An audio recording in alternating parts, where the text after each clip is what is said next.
Now, do you find after like COVID, the years afterwards, now everybody's just trying to upgrade, their homes as far as like spruce them up? Yeah. Instead of moving, instead of trying to, obviously we live in, the North County, which, has had an influx of people moving into this area over the, last 5-10 years or whatever.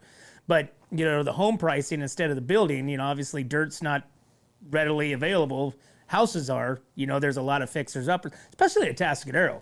Atascadero, I keep thinking this when I was born and raised. I was born and raised in Atascadero, and Atascadero isn't that old as far as like the town and the homes and like the, other than the, the big buildings, that kind of stuff. But I mean, as far as the homes, I mean, because Seth, you're also have something to do with the city of Atascadero, correct? Yeah, I'm city council. Okay. Yeah. So you're also, so you have a little bit of that history as far as like Atascadero homes and like, I mean, what do you think, like the 30s? I think most of the 20s? houses were built after 75. I think a lot of them are Really? like built in the early 80s. You got like the hills behind the high school. They're all like T111 or stucco, and they're rough stucco 1980s style.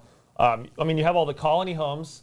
So like you go through the neighborhoods and you'll have a hillside, like off Traffic Way, the different hills, Spaghetti Hills, what it's called. All the streets that come together. There's like a colony home on like every couple acres, and in between all those colony homes, all the parcels have been subdivided over the years. There's some divisions, like the last house I lived in was built in 1960, and there's 6 of them in a row. I think a lot of Atascadero was built in the 70s and after, like a lot of the houses we see. I mean, Dove Creek was built in the early 2000s, mid 2000s. All the houses behind La Paloma.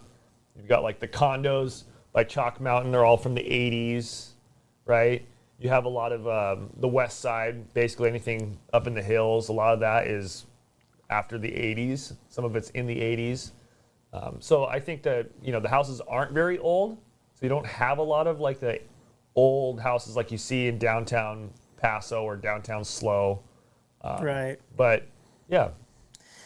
So when you look at like the homes nowadays, like we were talking about exterior, you have a 9-year warranty. I'm assuming that is the same for the interior. Yeah. As well. But you don't really have any you don't have wear any and tear issues on in that. So you can go 20 years with a paint job inside of a house. Yeah. It's more people wanting to change the color on the inside of the house. Mm-hmm.